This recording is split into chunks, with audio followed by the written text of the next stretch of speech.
Hello बच्चों, कैसे हैं आप लोग। लर्न विद जीसीसी में आपका स्वागत है।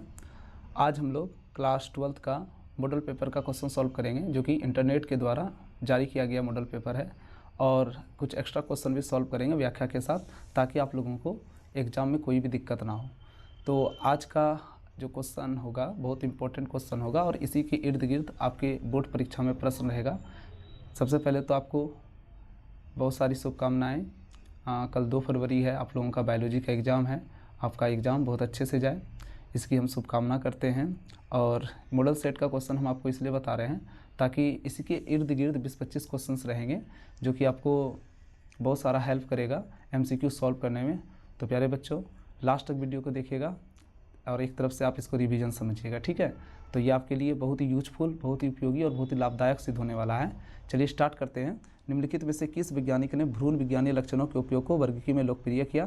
तो इसका आंसर है पंचानन माहेश्वरी। ये एक प्रसिद्ध भारतीय वनस्पति शास्त्र थे, जो कि प्लांट एम्ब्रियोलॉजी एंड टैक्सोनॉमी को इन्होंने दिया था, ठीक है।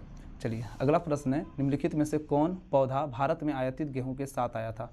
तो निम्नलिखित में कौन सा पौधा भारत में आयातित गेहूं के साथ आया था? तो इसका उदाहरण होगा, है ना, सॉरी, इसका आंसर होगा पार्थेनियम, अर्थात गाजर घास। गाजर घास 1950 ईस्वी में अमेरिका से आयात किए गए गेहूं के साथ खरपतवार के रूप में, है ना, भारत में आया था, ठीक है। चलिए हम लोग अगला क्वेश्चन देखेंगे। अगला प्रश्न है, किस पौधे के परिपक्व बीज में भ्रूणपोष विद्यमान रहता है? किस पौधे के परिपक्व बीज में भ्रूणपोष विद्यमान रहता है प्यारे बच्चों? तो इसका सही आंसर होगा क्या, बताइए आप लोग। इसका सही आंसर दे सकते हैं नारियल। क्या है आंसर इसका? नारियल है। इसका आंसर है नारियल। आप जानते हैं कि एल्ब्यूमिनस और गैर एल्ब्यूमिनस मतलब दो तरह का होता है, एक भ्रूणपोषी और एक गैर भ्रूणपोषी पौधा होता है। तो भ्रूणपोषी में आपको नारियल मिल जाएगा, और फिर गैर भ्रूणपोषी में आपको क्या मिल जाएगा? मूंगफली, मटर और चना मिल जाएगा, है ना। गैर भ्रूणपोषी का मतलब हुआ कि विकास के दौरान भ्रूणपोष का पूरी तरह से उपयोग कर लिया जाए, तो उसे गैर भ्रूणपोषी कहेंगे, ठीक है ना। और उसका उदाहरण हो जाता है मटर और मूंगफली और चना, ठीक है। अगला प्रश्न है, निम्नलिखित में से किस पौधे में बीजांड की संख्या 1 से ज़्यादा होती है? तो इसका आंसर है तरबूज। इसका आंसर है तरबूज है ना। बीजांड की संख्या 1 से क्या होती है? ज़्यादा होती है। अर्थात आप कह सकते हैं कि तरबूज में बहुत सारे बीज होते हैं। तरबूज में क्या होते हैं? बहुत सारे बीज होते हैं। अंडाशय में कई बीजांड होते हैं, समझ रहे हैं ना। तो उसको हम क्या कहेंगे, है ना, बहुत सारे बीजांड की संख्या कहेंगे। तो इसका उदाहरण हो गया तरबूज। और आप एक बीजांड का भी उदाहरण पूछ सकता है, जैसे कि गेहूँ, चावल और नारियल। नारियल में एक ही बीजांड होता है। अगला प्रश्न देखेंगे। अगला प्रश्न है, गुरु बीजाणु मातृ कोशिका में किस प्रकार का कोशिका विभाजन होता है? तो गुरु बीजाणु मातृ कोशिका में अर्धसूत्री विभाजन होता है प्यारे बच्चों। कौन सा विभाजन होता है? अर्धसूत्री विभाजन होता है। देखिए, कोशिका अगर रहेगा तो उसमें विभाजन कौन सा रहेगा? अर्धसूत्री विभाजन रहेगा। 4 उगुनित गुरु बीजाणु का निर्माण होता है। अगला प्रश्न है, बिना निषेचन के बीज पैदा करने की प्रक्रिया को क्या कहते हैं? बिना निषेचन के बीज पैदा करने की प्रक्रिया को क्या कहते हैं? तो इसका सही आंसर है ओसंगजनन। क्या आंसर है? ओसंगजनन। याद रखिएगा, बिना निषेचन के बीज पैदा करने की प्रक्रिया को ओसंगजनन कहते हैं। और बिना निषेचन के फल जब बनता है तब उसको हम क्या कहते हैं? पार्थेनोकॉर्पी कहते हैं, ठीक है। अगला प्रश्न स्टार्ट करेंगे। देखिए, प्रश्न संख्या 7 है, प्रसव के समय निम्नलिखित में से कौन हार्मोन मुख्य भूमिका निभाता है? प्रसव के दौरान मुख्य में से कौन सा हार्मोन जो है मुख्य भूमिका निभाता है? तो इसका सही आंसर है ऑक्सीटोसिन। क्या है? ऑक्सीटोसिन को बर्थ हार्मोन के नाम से भी जाना जाता है। ऑक्सीटोसिन को बर्थ हार्मोन के नाम से जाना जाता है। ये प्रसव की क्रिया के दौरान गर्भाशय में बहुत ज़्यादा संकुचन पैदा करता है, जिससे कि शिशु के जन्म में आसानी होती है। अगला प्रश्न है, महिलाओं में लगभग 50 वर्ष की आयु में आतर्व चक्र बंद होने को क्या कहते हैं? अगर आतर्व चक्र बंद हो रहा है तो इसको हम कहते हैं मेनोपॉज। इसको क्या कहते हैं? मेनोपॉज कहते हैं। अर्थात हम इसको रजनोवृत्ति कहते हैं। मासिक धर्म अस्थायी रूप से स्टॉप हो जाती है तो इस प्रक्रिया को हम मेनोपॉज कहते हैं। और मासिक धर्म की शुरुआत जो है वो रजोदर्शन कहलाती है। मासिक धर्म की शुरुआत क्या कहलाती है? रजोदर्शन कहलाती है, उसको मेनार कहते हैं। अगला प्रश्न है, वृषण को उदर गुहा के बाहर वृषण कोष में रखने का महत्व क्या है? तो वृषणों के तापक्रम को कम रखना। देखिए, उदर गुहा के बाहर वृषण कोष में ही वृषण लटका होता है। इसका कारण है कि उसका जो तापक्रम है वो कम रहता है शरीर से 2.5 डिग्री सेंटीग्रेड कम टेम्परेचर रहता है, जिसके कारण से शुक्राणु जनन में हेल्प होता है, ठीक है। अगला है प्रश्न संख्या 10, सेमिनल प्लाज्मा में कौन कार्बोहाइड्रेट उपस्थित है? Option number A fructose, B है ग्लूकोज, सी है सुक्रोज, डी है लैक्टोज। तो इसका सही आंसर है फ्रक्टोज। क्या है आंसर? सही आंसर है फ्रक्टोज। सेमिनल प्लाज्मा में फ्रक्टोज प्रचुर मात्रा में रहता है जो कि स्पर्म को क्या करता है? ऊर्जा प्रदान करता है। अगला प्रश्न है आतव चक्र में गर्भाशय के किस स्तर में चक्रीय परिवर्तन होता है? तो आतव चक्र के गर्भाशय के किस स्तर में चक्रीय परिवर्तन होता है? तो इसका आंसर है किस स्तर में चक्रीय परिवर्तन होता है? तो गर्भाशय अंतःस्तर, गर्भाशय अंतःस्तर अर्थात मेंडोमेटेरियम ऑफ यूट्रस। याद रखिएगा मासिक धर्म में क्या होता है? गर्भाशय का जो भीतरी दीवार है जिसको हम एंडोमेटेरियम कहते हैं, यही दीवार टूटता है, टूट करके फिर से बनता है जिसे मेंस्ट्रुएशन साइकिल कहते हैं। ठीक है। अगला प्रश्न है प्रश्न संख्या 12, पुरुषों के लिए बंध्यकरण प्रक्रिया को क्या कहते हैं? तो पुरुषों के लिए बंध्यकरण प्रक्रिया को हम कहते हैं वासेकोटोमी। क्या कहते हैं? वासेकोटोमी कहते हैं, वासेकोटोमी कहते हैं। ठीक है। इसमें क्या होता है कि शुक्र वाहिका को काट करके बांध दिया जाता है जिसे हम नसबंदी के नाम से भी जानते हैं। लेकिन महिलाओं में क्या होता है? महिलाओं में ट्यूबेक्टोमी होता है। इसमें महिलाओं के फिलोपियन नलिका को काट करके बांध दिया जाता है जिसे हम ट्यूबेकोटोमी कहते हैं अर्थात स्त्री नसबंदी कहते हैं। चलिए अगला प्रश्न है निम्नलिखित में कौन गर्भ निरोधक गोली गैर स्टेरॉइडल है? तो गर्भ निरोधक गोली स्टेरॉइडल है, कौन सा है इसका उदाहरण? इसका सही आंसर होगा सहेली। कौन सा उदाहरण है? सहेली। तो इसका सही आंसर क्या है बच्चों? सहेली है। सहेली दुनिया की पहली गैर स्टेरॉइडल मौखिक गर्भ निरोधक गोली है जिसे CDRI द्वारा डेवलप किया गया था। अगला प्रश्न देखेंगे। देखिए प्रश्न संख्या 14 है प्राथमिक अंडक में होने वाली कोशिका विभाजन के बारे में क्या गलत है? देखिए प्राथमिक अंडक में होने वाली कोशिका विभाजन के बारे में क्या गलत है? तो समसूत्री विभाजन। कोशिका होगा तो उसमें समसूत्री विभाजन नहीं होगा, अर्धसूत्री विभाजन होगा। ठीक है। तो प्राथमिक अंडक में अर्धसूत्री विभाजन होता है, ना कि समसूत्री विभाजन होता है। इसमें एक बड़ा द्वितीयक अंडक एक छोटी ध्रुवीय पिंड बनता है। ठीक है। अगला प्रश्न है किसने जैव विविधता शब्द को प्रचलित किया? किसने जैव विविधता शब्द को प्रचलित किया प्यारे बच्चों? तो एडवर्ड विल्सन। क्या नाम है? Edward Wilson. अगला प्रश्न है जातीय विविधता के आकलन में कौन समूह शामिल नहीं है? तो इसका सही आंसर होगा प्रोकैरियोटिक्स। क्या होगा? प्रोकैरियोटिक्स। प्रश्न संख्या 17 देखेंगे किस वैज्ञानिकों के प्रयोगों से यह दर्शाया गया कि जैव विविधता में वृद्धि से उत्पादकता बढ़ती है? तो इसका सही आंसर होगा प्यारे बच्चों डेविड टिलमैन। क्या नाम है? David Tilman. क्वेश्चन है किस वैज्ञानिक के प्रयोगों से यह दर्शाया गया कि जैव विविधता में वृद्धि से उत्पादकता बढ़ती है? तो इसका नाम है डेविड टिलमैन। अगला 1992 में जैव विविधता पर सम्मेलन कहाँ आयोजित किया गया था? तो 1992 में जैव विविधता पर सम्मेलन कहाँ आयोजित किया गया? तो इसका सही आंसर है रियो डी जेनेरियो। अगला प्रश्न है निम्नलिखित में से कौन कथन समष्टियों के बारे में गलत है? निम्नलिखित में से कौन सा कथन समष्टियों के बारे में गलत है?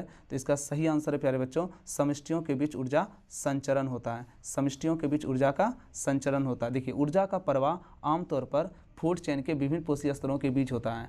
ऊर्जा का प्रवाह आमतौर पर खास श्रृंखला के विभिन्न पोषी स्तरों के बीच होता है, ना कि एक ही समष्टि के सदस्यों के बीच उस रूप में होता है। ठीक है। चलिए अब हम लोग अगला प्रश्न देखेंगे। प्रश्न संख्या 20। देखिए प्रश्न संख्या 20 है निम्नलिखित में कौन पौधा परागण के लिए लैंगिक कपट का सहारा लेता है? ऑप्शन नंबर है आफरीस, बी है यूका, सी है अंजीर, डी है जलकुंभी। तो इसका सही आंसर है आफरीस। क्या है आंसर? इसका सही आंसर है आफरीस।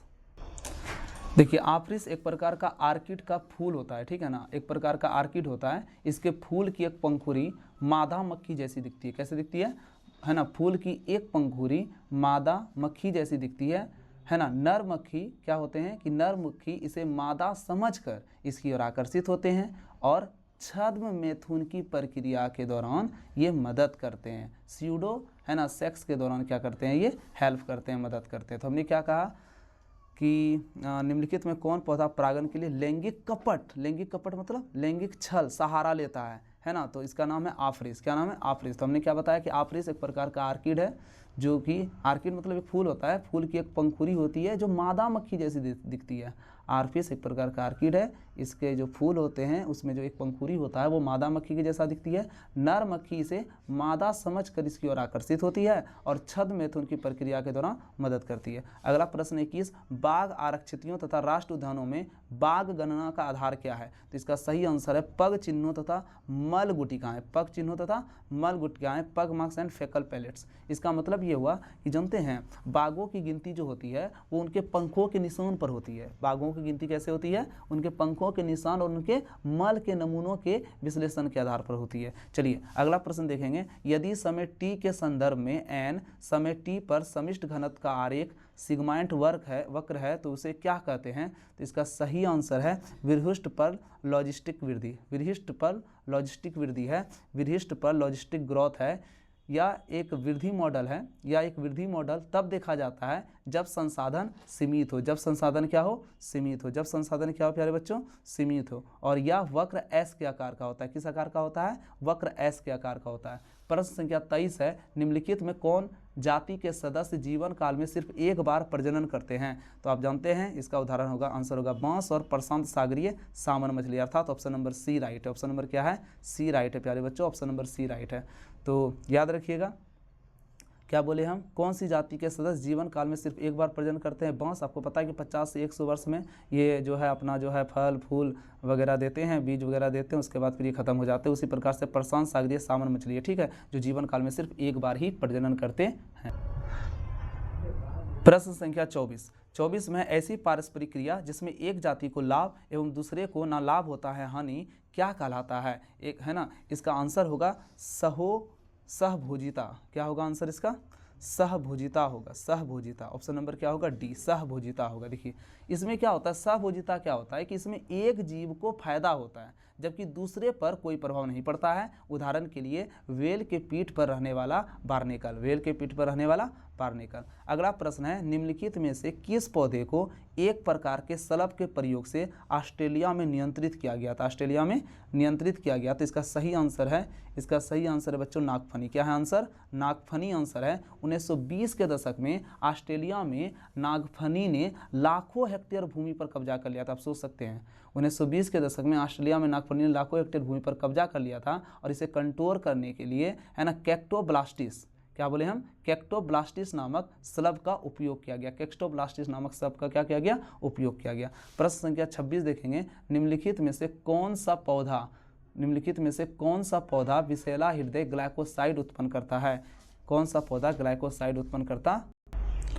तो इसका सही आंसर होगा कैलोट्रोपिस। क्या होगा? कैलोट्रोपिस। क्या बोले हम? कैलोट्रोपिस। कैलोट्रोपिस या रसायन अपने बचाव के लिए बनाता है। कैलोट्रोपिस क्या करता है? पौधा का नाम है कैलोट्रोपिस। ये जो पौधा है कैलोट्रोपिस, या जो है ना एक केमिकल बनाता है, समझे कि नहीं समझे?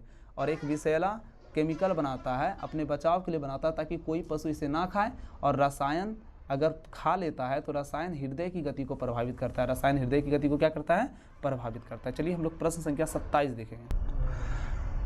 27 है, जैव मात्रा की उत्पादन की दर को क्या कहते हैं? जैव मात्रा की उत्पादन की दर को क्या कहते हैं? तो इसका सही आंसर होगा उत्पादकता। क्या होगा? उत्पादकता। चलिए अगला प्रश्न है, मृत कार्बनिक सामग्री से प्रारंभ होने वाली खाद्य श्रृंखला क्या कहलाती है? तो इसका आंसर होगा अपरद खाद्य श्रृंखला। क्या होगा?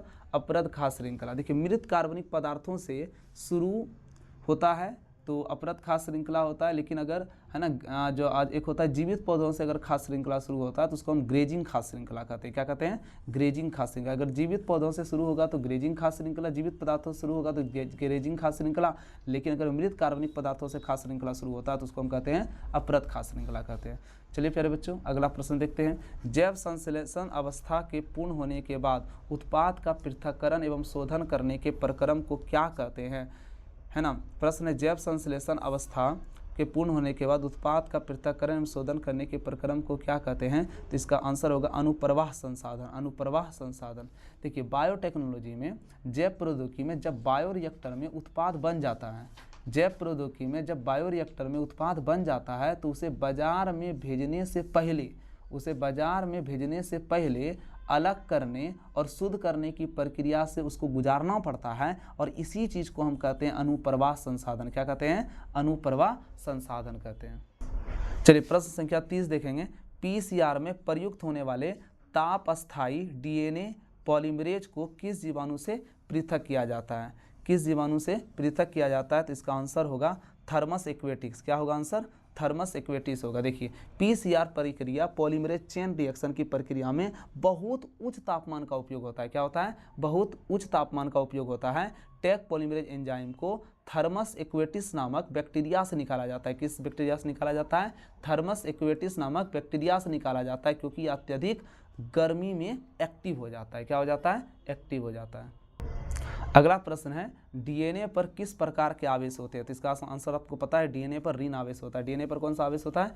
ऋण आवेश होता है। डीएनए पर कौन सा आवेश होता है? ऋण आवेश होता है। तो डीएनए के बैकबोन में फास्फेट समूह होता है, अर्थात फास्फेट समूह का मतलब -3 फास्फेट समूह मौजूद होता है जिसके कारण डीएनए में कौन सा आवेश होता है, ऋण आवेश होता है। ठीक है, अगला प्रश्न है डीएनए पृथक्करण में शोधित डीएनए का अवक्षेपण क्या मिलाने से होता है।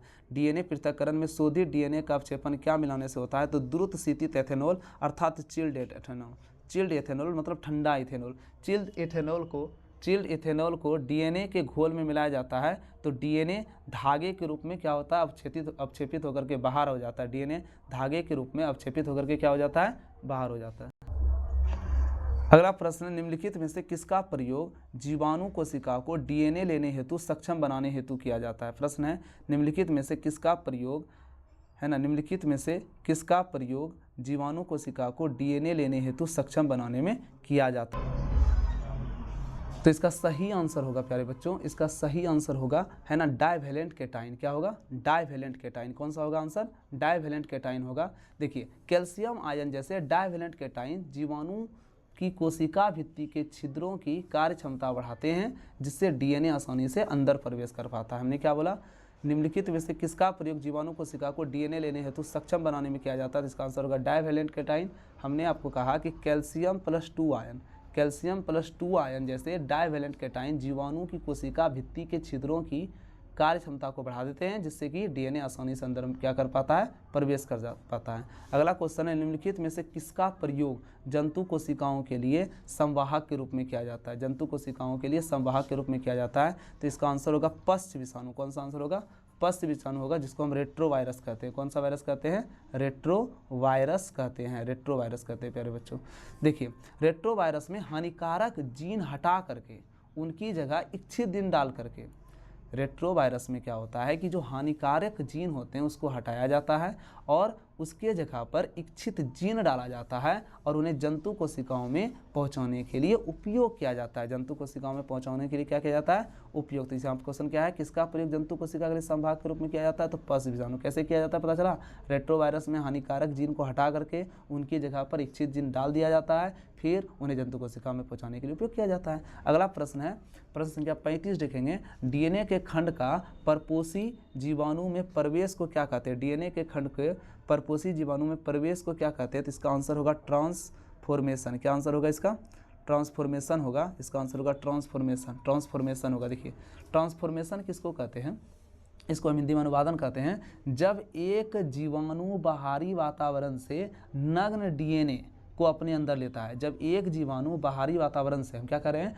जब एक जीवाणु बाहरी वातावरण से नग्न डीएनए को अपने अंदर लेता है, तो उस प्रक्रिया को रूपांतरण या ट्रांसफॉर्मेशन कहते हैं। सॉरी बच्चों, हम अनुवादन बोल दिए थे, रूपांतरण होता है ना, रूपांतरण यानी ट्रांसफॉर्मेशन कहते हैं। ठीक है, चलिए नेक्स्ट क्वेश्चन की ओर चलते हैं।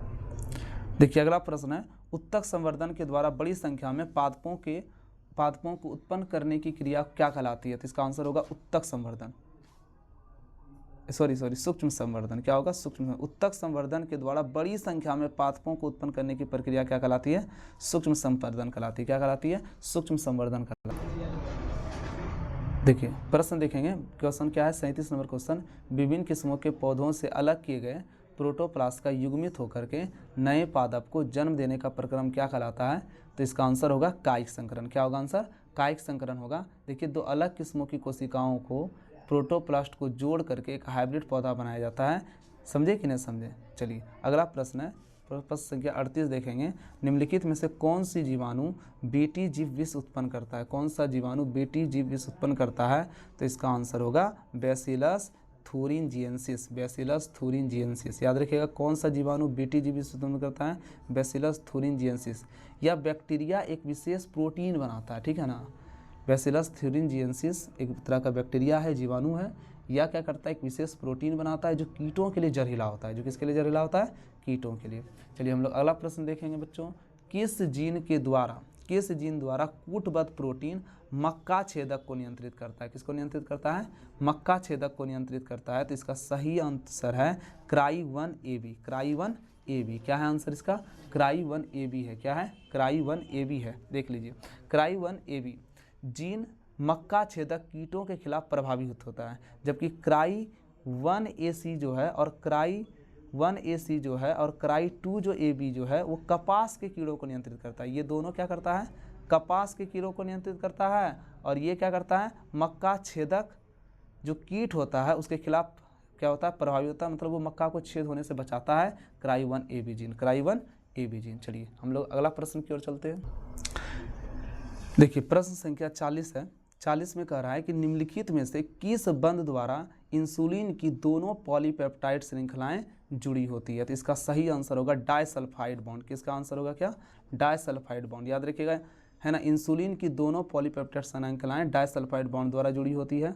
अगला प्रश्न है, कौन प्रतिजन प्रतिरक्षी पारस्परिक क्रिया के सिद्धांत पर आधारित है। तो इसका सही आंसर होगा इलिसा। क्या होगा, इलिसा। सही आंसर क्या होगा, इलिसा। याद रखिएगा, कौन प्रतिजन प्रतिरक्षी पारस्परिक क्रिया के सिद्धांत पर आधारित है, इलिसा।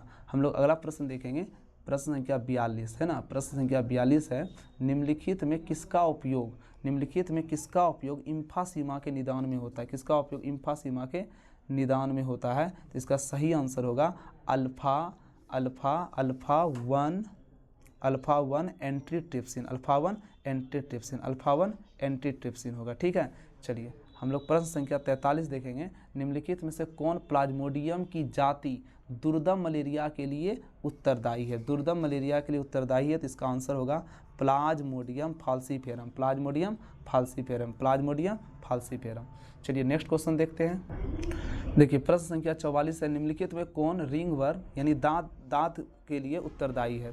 तो रिंग वर्म किसके लिए होता है, खुजली किसकी वजह से होता है। तो इसका सही आंसर होगा प्यारे बच्चों, इसका सही आंसर होगा कवक। क्या होगा, कवक। अगला प्रश्न, निम्नलिखित में से कौन कथन इंटरफेरोन के बारे में गलत है। कौन सा कथन इंटरफेरोन के बारे में गलत है। क्वेश्चन है, यह प्रोटीन है, इसका स्रवन विषाणु संकरित कोशिकाएं हैं, या वो संक्रमित कोशिकाओं को विषाणु संक्रमण से बचाती है। उपयुक्त में से कोई नहीं। चलिए इस क्वेश्चन को हम देखते हैं, इंटरफेरोन के बारे में कौन सा कथन गलत है। चलिए ये क्वेश्चन आपके लिए रहा, ये आपका पेंडिंग क्वेश्चन रहा, ये आप जवाब दीजिएगा। ठीक है, हम लोग प्रश्न संख्या 46 देखते हैं। निम्नलिखित में कौन कोशिकाएं प्रतिरक्षी को उत्पन्न करती है। कौन सी कोशिकाएं प्रतिरक्षी को उत्पन्न करती है। तो बी लसिकाणु। कौन सी कोशिकाएं प्रतिरक्षी को उत्पन्न करती है, बी लसिकाणु। ठीक है, देखिए प्रश्न संख्या 47 देखेंगे। निम्नलिखित में से कौन प्रतिरक्षा अनुक्रिया निरोप को स्वीकृत करती है। ठीक है ना, क्वेश्चन है, निम्नलिखित में से कौन प्रतिरक्षा अनुक्रिया निरोप को स्वीकृत करती है। तो इसका सही आंसर होगा प्यारे बच्चों, इसका सही आंसर होगा कोशिका मध्यस्थ प्रतिरक्षा। अगला प्रश्न, निम्नलिखित में से कौन प्रतिरक्षी कोलेस्ट्रॉम में प्रचुरता में पाया जाता है। तो इसका सही आंसर होगा IgA। क्या होगा, IgA।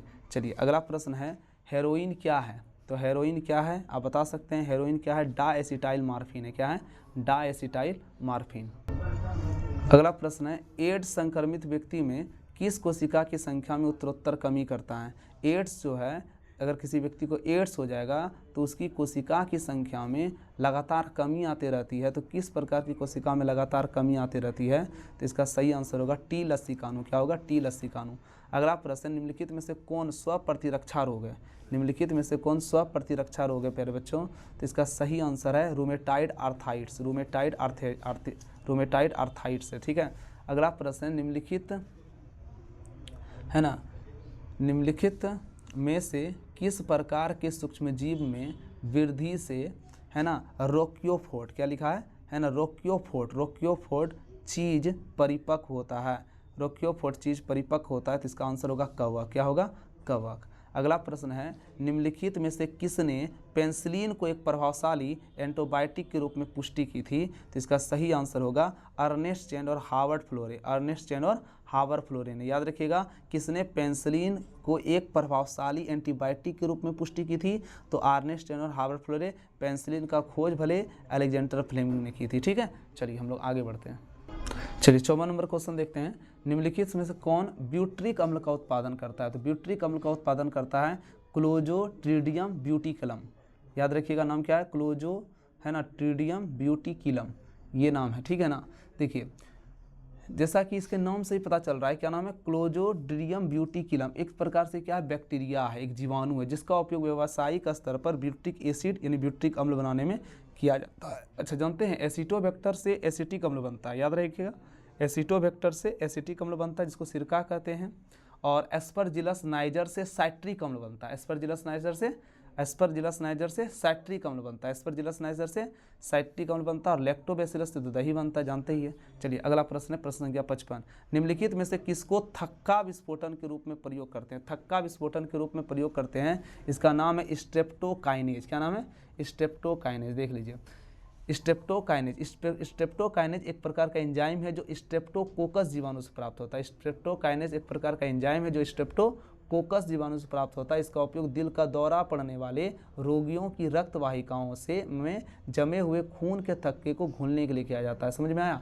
हमने क्या कहा कि स्ट्रेप्टोकाइनेज एक प्रकार का एंजाइम है जो स्ट्रेप्टोकोकस जीवाणु से प्राप्त होता है। इसका उपयोग दिल का दौरा पड़ने वाले रोगियों की रक्त वाहिकाओं में जमे हुए खून के थक्के को घोलने के लिए किया जाता है, ठीक है ना। और फिर आप जानते हैं कि स्टेटिन है, स्टेटिन जो यहाँ पर लिखा हुआ है ऑप्शन में स्टेटिन का उपयोग कोलेस्ट्रॉल को कम करने के लिए किया जाता है। स्टेटिन का उपयोग किसको किया जाता है? कोलेस्ट्रॉल को कम करने के लिए किया जाता है। साइक्लोस्पोरिन ए है, साइक्लोस्पोरिन ए, ये जो लिखा हुआ है साइक्लोस्पोरिन ए, साइक्लोस्पोरिन ए का उपयोग जो है अंग प्रत्यारोपण यानी ऑर्गन ट्रांसप्लांट के रूप में किया जाता है, ठीक है। चलिए हम लोग अब आगे बढ़ेंगे। प्रश्न संख्या 56। प्रश्न संख्या 56 है, निम्नलिखित में से किस बीमारी के इलाज में एंटीबायोटिक प्रभावी नहीं है? तो आप जानते हैं एड्स का अभी तक कोई इलाज नहीं निकला है, कोई एंटीबायोटिक प्रभावी नहीं है, कोई एंटीबायोटिक काम नहीं करता है। एंटीबायोटिक दवाएं केवल जीवाणु को मारने के लिए होती है, लेकिन एड्स एक विषाणु से होने वाली बीमारी है, HIV वायरस से होने वाली बीमारी है। वायरस पर एंटीबायोटिक का कोई असर नहीं होता, इसके लिए एंटीरिट्रोवायरल दवाओं की जरूरत पड़ती है। क्या बोले हम? एंटीवायरल या एंटीरिट्रोवायरल दवाओं की जरूरत पड़ती है, ठीक है ना। और यहाँ पर देखिए उसके बाद क्या ऑप्शन क्या है? टाइफाइड। टाइफाइड तो 6 रोग होता है, लेप्रोसी है ना, टीबी जो होता है ना, वो जो है टीबी जो है जिसको हम टाइफाइड तो आपका जो है टीबी 6 रोग जिसको कहते हैं, लेप्रोसी कुष्ठ रोग है ना, लेप्रोसी क्या होता है? कुष्ठ रोग। तीनों ही जीवाणु से होने वाला बीमारी है, टाइफाइड, टीबी, लेप्रोसी, ये तीनों ही जीवाणु से होने वाला बीमारी है, इसीलिए इनके इलाज में एंटीबायोटिक प्रभावी होता है। लेकिन एड्स तो वायरस के कारण होता है, इसमें जो है एंटीबायोटिक प्रभावी नहीं होता है। देखिए प्रश्न संख्या 57 है, सौर मंडल में पृथ्वी की रचना कितने वर्ष पूर्व माना जाता है? तो याद रखिएगा 4.5 बिलियन वर्ष पूर्व माना जाता है। सौर मंडल में पृथ्वी की रचना कितने वर्ष पूर्व माना जाता है? 4.5 बिलियन वर्ष पूर्व माना जाता है। ब्रह्मांड की उत्पत्ति लगभग 20 बिलियन वर्ष पहले हुई थी, जबकि पृथ्वी का निर्माण लगभग 4.5 बिलियन वर्ष यानी 450 करोड़ वर्ष पहले हुआ माना जाता है। चलिए प्रश्न संख्या हम 58 देखेंगे, 58 देखेंगे। निम्नलिखित में से किस वैज्ञानिक ने विकास के लिए भ्रूणात्मक समर्थन को प्रस्तावित किया था? तो अर्नेस्ट हैक्कल। क्या नाम है? अर्नेस्ट हैक्कल। अर्नेस्ट हैक्कल ने बायोजेनेटिक नियम प्रस्तावित किया था, जिसमें कहा गया था कि जीवों का भ्रूणीय विकास उनके पूर्वजों के विकासवादी इतिहास को दोहराता है। क्या कहें हम? है ना, अर्नेस्ट हैक्कल ने बायोजेनेटिक नियम को प्रस्तावित किया था। अर्नेस्ट हैक्कल ने बायोजेनेटिक नियम को प्रस्तावित किया था, जिसमें कहा गया था कि जीवों का भ्रूणीय विकास उनके पूर्वजों के विकासवादी इतिहास को दोहराता है। अगला प्रश्न है, भिन्न भिन्न कार्य संपन्न करने के लिए किसी रचना का अलग रूप लेना क्या कहलाता है?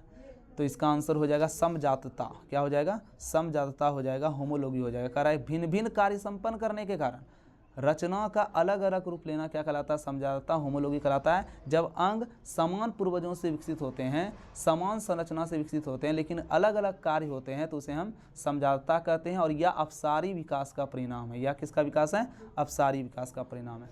अगला प्रश्न देखेंगे, शकरकंदी एवं आलू किसका उदाहरण है? शकरकंदी एवं आलू किसका उदाहरण है? तो इसका आंसर होगा तुल्य रूपता। क्या होगा? तुल्य रूपता, जिसको हम एनालॉगी कहते हैं। देखिए शकरकंदी जड़ का रूपांतरण है और आलू तने का रूपांतरण है। दोनों अलग अलग संरचनाएं, लेकिन दोनों का कार्य की है भोजन का भंडारण करना। दोनों का कार्य क्या है? भोजन का भंडारण करना। देख रहे हैं क्वेश्चन कैसे घुमा करके पूछा गया। शकरकंदी एवं आलू जो है तुल्य रूपता का उदाहरण है। समझ रहे हैं कि नहीं समझ रहे हैं?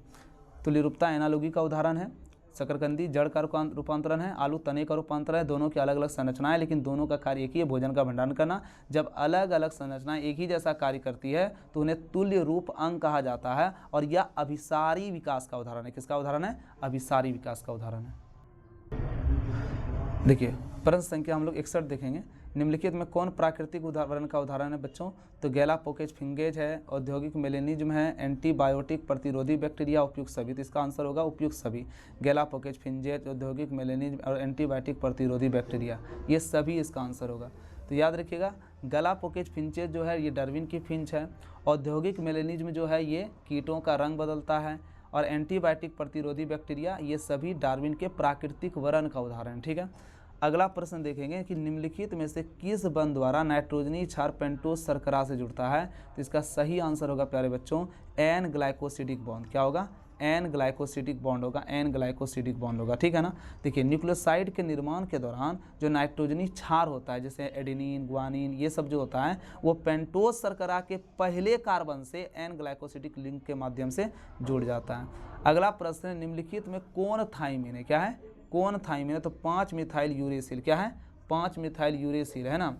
तो याद रखिएगा थाइमिन को 5 मिथाइल यूरेसिल कहा जाता है, क्योंकि यह यूरेसिल की संरचना जैसा ही होता है, लेकिन 5वें स्थान पर बस मिथाइल होता है। 5वें स्थान पर क्या होता है? मिथाइल। देखिए प्रश्न संख्या 64 देखते हैं। आरएनए की तुलना में डीएनए ज़्यादा अस्थायी है, क्यों? तो इसका आंसर होगा, देखिए आरएनए की तुलना में डीएनए ज़्यादा अस्थायी है। यूरेसिल के स्थान पर थाइमिन होता है, ये भी बिल्कुल सही बात है। डीएनए में डीऑक्सीराइबोज होता है, ये भी सही है। डीएनए मरम्मत की प्रक्रिया में उपस्थित होता है, तो उपयुक्त सभी इसमें होगा, ऑल ऑफ दिस। ठीक है, थाइमिन की उपस्थिति, डीऑक्सीराइबोज, डीएनए मरम्मत प्रणाली की मौजूदगी इसे आरएनए में अधिक स्थिर बनाती है। ठीक है, अगला प्रश्न, निम्नलिखित में से कौन एंजाइम डीएनए के असतत रूप में संश्लेषित खंडों को जोड़ता है? तो इसका आंसर होगा डीएनए लाइगेज, सॉरी ये पॉलीमरेज है, डीएनए लाइगेज। ऑप्शन नंबर ए राइट होगा, डीएनए लाइगेज। क्या होगा? DNA ligase. डीएनए लाइगेज गोंद की तरह काम करता है और खंडों को आपस में जोड़ता है। लाइगेज गोंद की तरह काम करता है और खंडों को आपस में जोड़ता है। अगला प्रश्न है प्रश्न संख्या 66। निम्नलिखित में से किसके अनुलेखन के लिए आरएनए पॉलीमरेज 3 जिम्मेदार नहीं है ना? किसके लिए आरएनए पॉलीमरेज जो है आपका जो है जिम्मेदार नहीं है? तो इसका जो आंसर होगा, तो इसका आंसर होगा 5S आरएनए। चलिए अगला प्रश्न देखते हैं। निम्नलिखित में से कौन नियम एक संकर प्रयोगों पर आधारित नहीं है? तो विसंयोजन का नियम। कौन सा? विसंयोजन का नियम। चलिए प्रश्न संख्या 68 देखेंगे। संतति का रुधिर वर्ग O उनके माता पिता के रुधिर वर्ग क्या हो सकता है? देखिए संतति का रुधिर वर्ग O है, तो उसका माता पिता का रुधिर वर्ग पूछ रहा है। तो संतति का रुधिर वर्ग क्या है? देखिए संतति है, संतति का रुधिर वर्ग क्या हो सकता है, ये क्वेश्चन पूछा जा रहा है। ऑप्शन नंबर ए है AB एवं AB, ऑप्शन नंबर ए है AB एवं AB, ऑप्शन नंबर बी है O एवं AB, ऑप्शन नंबर सी है O एवं A, option number D O एवं A अथवा O एवं O अथवा O एवं B। तो इसका होगा सही आंसर ऑप्शन नंबर डी। क्या होगा सही आंसर? Option number D. देखिए रुधिर वर्ग O होने के लिए बच्चे में दोनों एलील आई होना चाहिए। इसका मतलब है कि माता और पिता दोनों के पास कम से कम एक आई एलील होना जरूरी है, इसलिए यहाँ पर ये गलत हो जाएगा, ये आपका जो है ये भी गलत हो जाएगा, है ना? समझ रहे हैं ना? क्योंकि AB रुधिर वर्ग वाले व्यक्ति के पास आई एलील नहीं होता, उनका जीनोटाइप क्या होता है? IA होता है और IB होता है, इसलिए वे O ग्रुप का बच्चा पैदा नहीं कर पाते हैं। अतः विकल्प आपका डी जो है ये सही हो सकता है, क्योंकि A या B ग्रुप वाले माता पिता विषम युग्मजी होते हैं, जैसे IA या IB हो सकते हैं, जिससे बच्चे को आई मिल सकता है। ठीक है ना। चलिए आगे बढ़ते हैं। निम्नलिखित में से कौन XO प्रकार का लिंग निर्धारण का उदाहरण है? तो इसका सही आंसर होगा टिड्ढा। क्या होगा इसका आंसर? टिड्ढा। टिड्ढा में लिंग निर्धारण XO प्रणाली में पाई जाती है। इसमें नर के पास केवल X क्रोमोसोम है ना, XO होता है, जबकि मादा के पास 2 XX क्रोमोसोम होता है। ठीक है, लेकिन मनुष्य में अगर हम बात करें तो XY क्रोमोसोम रहता है, तो मनुष्य तो होगा नहीं, स्तनपायी भी नहीं होगा, मनुष्य टिड्ढा ही होगा। चलिए अगला प्रश्न है। निम्नलिखित में से कौन क्लाइन-फेल्टन सिंड्रोम का उदाहरण है? तो क्लाइन-फेल्टन सिंड्रोम का उदाहरण कौन सा है, ये आपको जवाब में बताना है। देखिए क्लाइन-फेल्टन सिंड्रोम का जो उदाहरण है, क्लाइन-फेल्टन सिंड्रोम का जो उदाहरण है, इसका सही आंसर है बच्चों बी। क्या है? बी।